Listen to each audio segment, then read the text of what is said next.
Antes de terminar este video, voy a decirte el nombre exacto que la Iglesia tiene para lo que tú vives. No es una categoría de excepción, no es una zona gris. Es un nombre con historia, con santos, con teología. Y cuando lo escuches, lo que has vivido en estos años va a tener un peso diferente. No el peso de la culpa, el peso del llamado. Hay algo que necesitaba decir desde hace semanas, y no nace de mi opinión. Nace de lo que San Juan Pablo II escribió en su carta apostólica Mulieris Dignitatem, número 21, en 1988. Dijo que la mujer que dona su vida a Dios, en cualquier forma de consagración, incluso vivida en medio del mundo, participa de la fecundidad espiritual de la Iglesia de una manera que ningún estado civil puede invalidar. Ningún estado civil. Eso incluye el divorcio. Mi nombre es Padre Mateo Salcedo Ríos. Llevo 38 años en el ministerio sacerdotal, en la diócesis de Morelia, Michoacán. He confesado a miles de mujeres. He sentado a miles de ellas frente a mí y he escuchado la misma pregunta que tú tienes,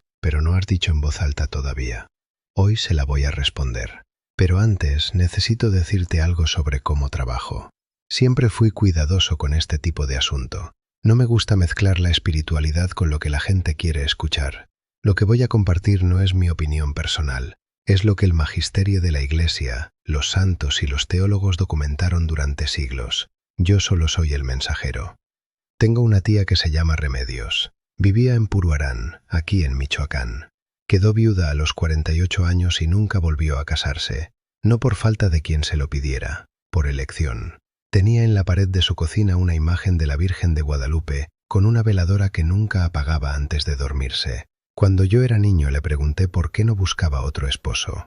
Ella acomodó el mandil sobre la mesa sin voltear a verme y dijo: Mateo, hay mujeres que le dan todo a un hombre, y hay mujeres que cuando ya no tienen a ese hombre, le dan todo a Dios. Yo soy de las segundas. Llevo 38 años en el sacerdocio sin encontrar una definición mejor de lo que la teología llama continencia voluntaria. La comadre Remedios de Puruarán ya lo sabía, aunque nunca supo el nombre. Hoy voy a hacer 3 revelaciones. La tercera es la más importante. No saltes. Si sales antes de llegar a ella, te llevas solo la mitad de lo que viniste a buscar. Y hay algo que prometí al principio de este vídeo que solo voy a entregar al final. El nombre exacto que la Iglesia tiene para lo que tú vives. Espéralo. Antes de las 3 revelaciones, necesito que entiendas el mecanismo que está detrás de todo esto. El problema no empieza en el divorcio. Empieza en lo que nadie te explicó después. San Juan Pablo II, en la Exhortación Apostólica Familiaris Consortio, número 84, publicada en 1981, distingue con toda claridad entre los católicos divorciados y vueltos a casar y los católicos divorciados que viven en continencia voluntaria. Son 2 situaciones radicalmente distintas. La Iglesia las trata de manera radicalmente distinta, pero en la práctica pastoral, y escúchame con atención, esa distinción casi nunca se explica desde el púlpito. Eso dejó a muchas mujeres como tú cargando una culpa que no les pertenece. Es como una mujer que lleva años cargando un documento en la bolsa, creyendo que es una deuda. Y resulta que si lo hubiera leído con calma, era un título de propiedad. El papel siempre estuvo a su nombre. Nadie se lo dijo. Eso es lo que vamos a corregir hoy. Primera revelación. La primera revelación se llama la obediencia, que se llama resignación. Muchas mujeres que viven en celibato voluntario después del divorcio, viven ese estado como una derrota aceptada. Como alguien que apagó la luz del cuarto y se fue acostumbrando a la oscuridad. Eso no es celibato voluntario. Es resignación con nombre religioso. El mecanismo es sutil pero real. Cuando el celibato nace del agotamiento emocional, del miedo a juzgarse o del simple ¿para qué?, no genera vida espiritual, genera un vacío. Y ese vacío la mujer lo llena de actividad religiosa sin núcleo. Es como una olla tapada en la estufa sin fuego abajo. Por fuera parece que algo está cocinando. Por dentro, nada se transforma. El celibato que alimenta el alma necesita un acto de la voluntad dirigido a Dios, no solo la ausencia de un hombre. El Papa Juan Pablo II lo precisa en Familiaris Consortio, número 16. La continencia no es solo la abstención de un acto, es una respuesta positiva a la vocación específica de la persona. Eso significa que el celibato sin orientación deliberada hacia Dios es, en términos pastorales, incompleto como camino espiritual. No está mal, está incompleto. Y esa es una diferencia enorme. Quiero presentarte a doña Esperanza Villanueva. Tiene 65 años y es de Pátzcuaro, Michoacán. Lleva 13 años desde que su marido la dejó por otra mujer. Tiene 2 hijos, Rodrigo y Lucía. Rodrigo llama una vez al mes desde Guadalajara. Lucía vive cerca, pero nunca menciona el divorcio, como si no hubiera pasado. Doña Esperanza va a misa todos los domingos a las 8 de la mañana en el Santuario de la Virgen de la Salud. Se sienta siempre del lado izquierdo, 3 bancas antes del altar. Tiene un rosario azul que fue de su madre, y los misterios dolorosos se los sabe de memoria con los ojos cerrados. Lleva en la cartera una foto de Rodrigo cuando tenía 6 años, mirando a la cámara con los ojos muy abiertos. Cuando reza por él, saca la foto y la pone sobre el rosario. Antes de salir los jueves, enciende una vela frente a la imagen de San Judas Tadeo en su sala. No le pide nada en particular, solo enciende la vela. Cuando la vi en confesión, le pregunté si alguna vez había ofrecido su celibato a Dios de manera explícita, con una oración deliberada. Se quedó en silencio varios segundos. Después dijo con voz muy queda: «Padre, llevo 13 años siendo fiel a un matrimonio que ya no existe. ¿Dios sabe eso o solo ve el papel del divorcio?» Esa pregunta me heló la sangre, no por la pregunta en sí, sino porque supe que había miles de mujeres con la misma pregunta y nadie se las había respondido. La instrucción práctica de esta primera revelación es simple.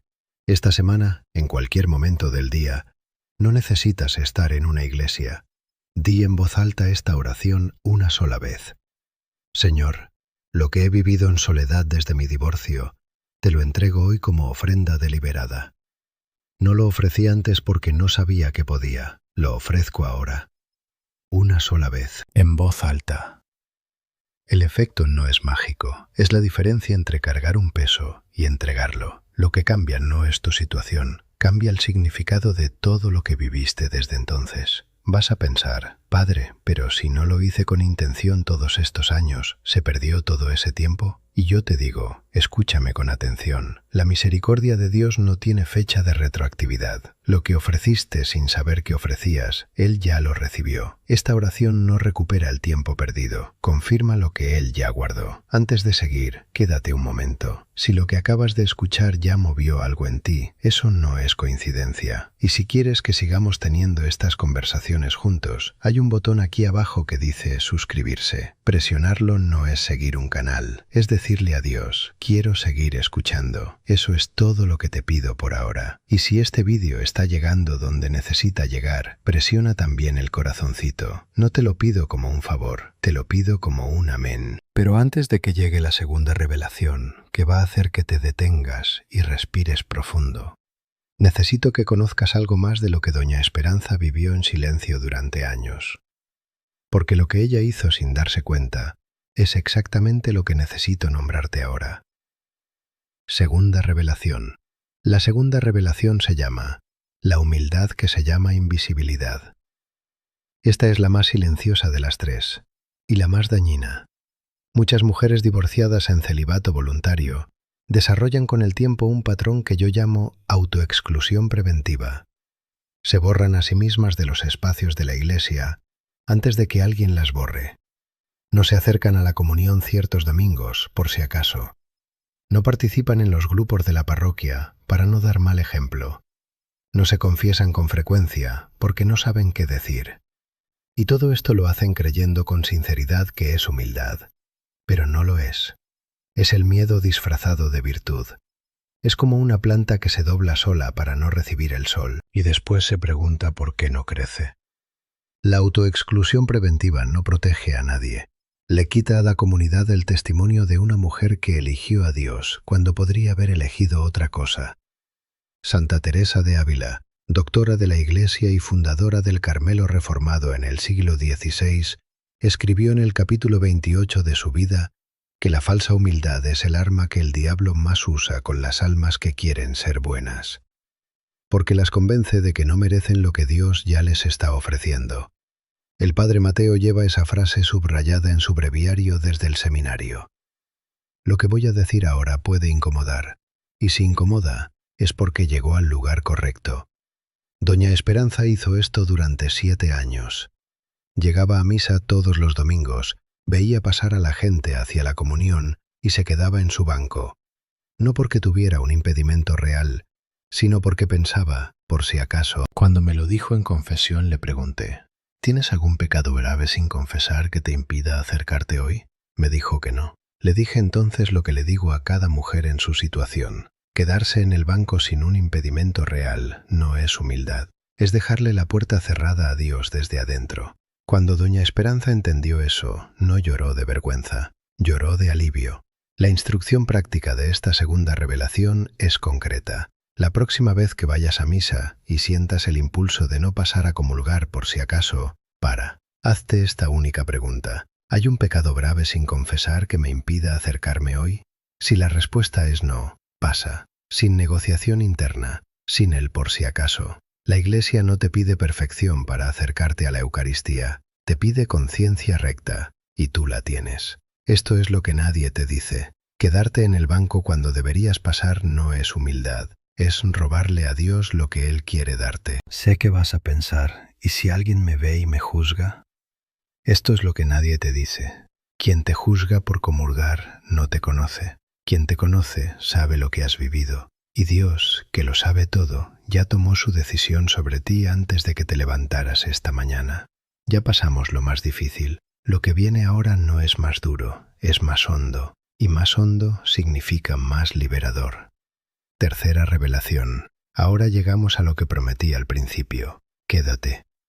La tercera revelación se llama la devoción que se llama deuda. Antes de explicarte el mecanismo, necesito hacerte 5 preguntas. Escúchame con atención. Primera, rezas el rosario todos los días, pero cuando terminas no sientes paz. Sientes que cumpliste algo, como quien tacha una obligación de la lista. Segunda, cuando algo malo pasa, el primer pensamiento no es «Dios, ayúdame», es «Dios, ¿por qué si yo?» Y no terminas la frase, pero los dos saben cómo termina.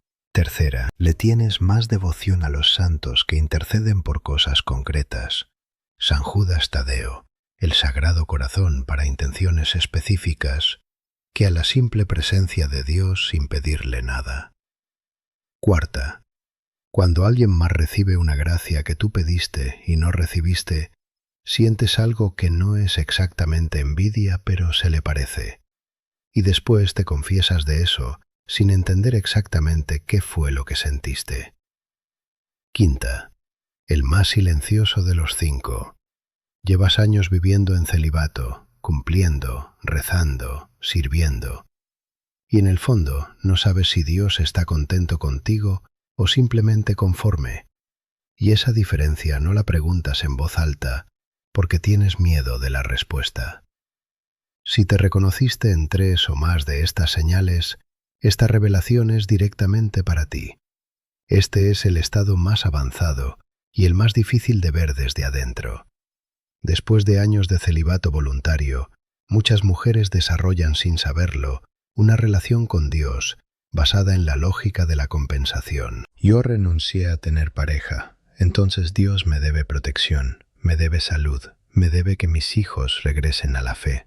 El celibato deja de ser una ofrenda y se convierte en una moneda de cambio. Y cuando Dios no paga, cuando el hijo sigue alejado, cuando la enfermedad llega, cuando la soledad no afloja, la mujer no pierde la devoción, pierde algo peor, pierde la confianza. Y una fe sin confianza es una casa sin techo. Por fuera parece entera, la primera lluvia la destruye. Es como una vela que alguien prendió con la condición de que Dios hiciera algo a cambio. Eso no es ofrenda. Es contrato, y los contratos con Dios no funcionan, porque Dios no firma contratos, hace alianzas, y las alianzas se sostienen en el amor, no en el intercambio. Santa Faustina Kowalska, mística polaca canonizada por Juan Pablo II en el año 2000, escribe en su diario, en la entrada 1485, que el Señor le dijo: «No te pido que cargues lo que no puedes cargar, te pido que confíes en lo que no puedes ver».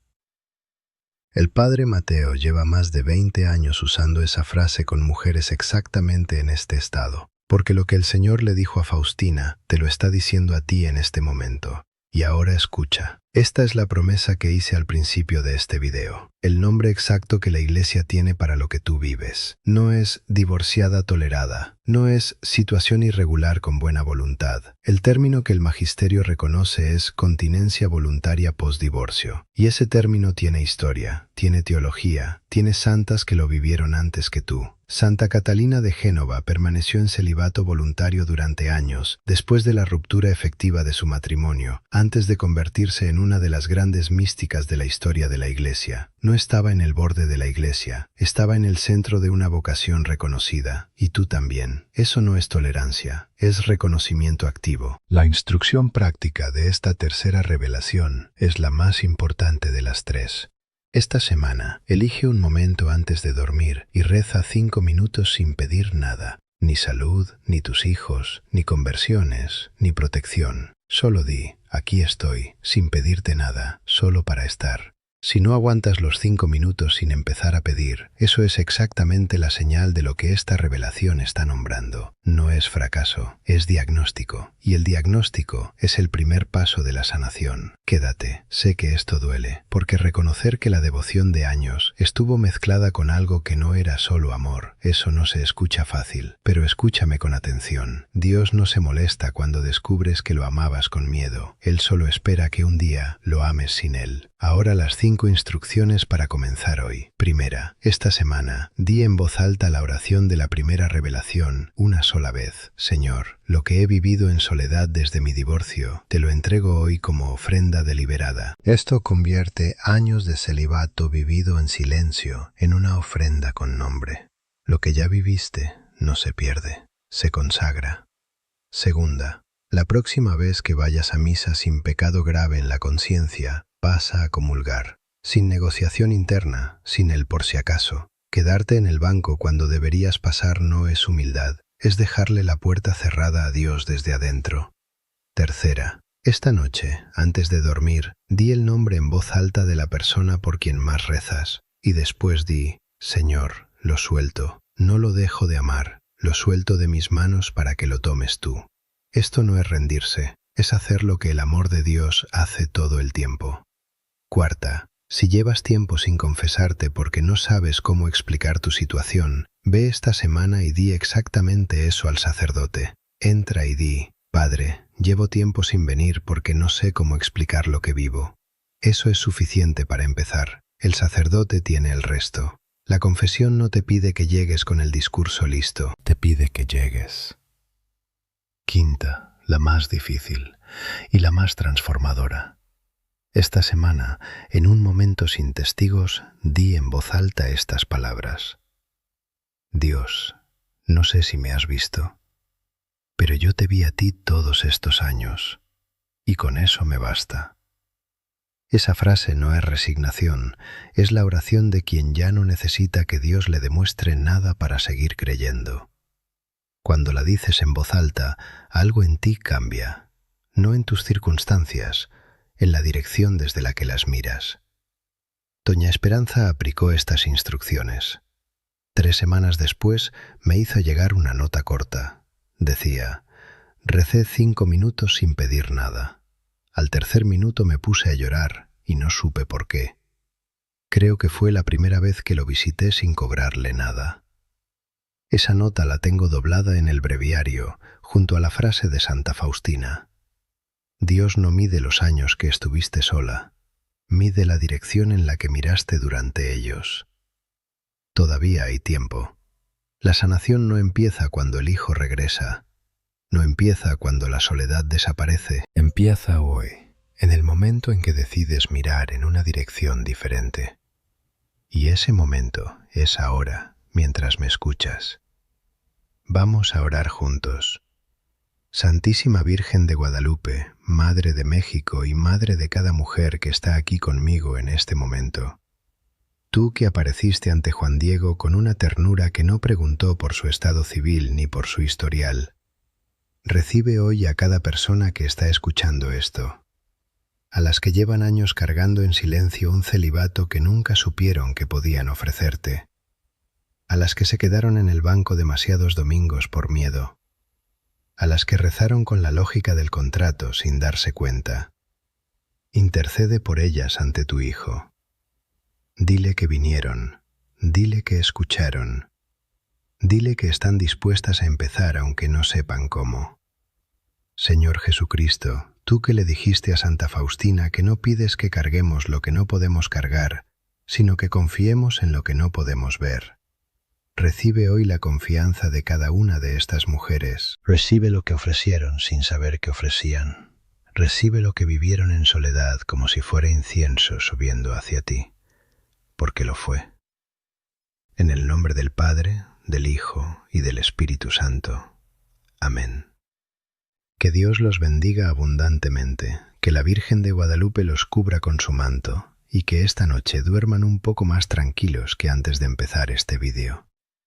Si lo que escuchaste hoy fue lo que buscabas hace años, no dejes que ese momento pase sin responder. Hay un corazoncito aquí abajo. Presionarlo es tu amén. Es tu forma de decir, esto también es mi historia. Y si conoces a alguien que lleva años con esta misma pregunta y nunca encontró a nadie que se la respondiera con respeto, mándale este vídeo. Esto es lo que nadie pedice.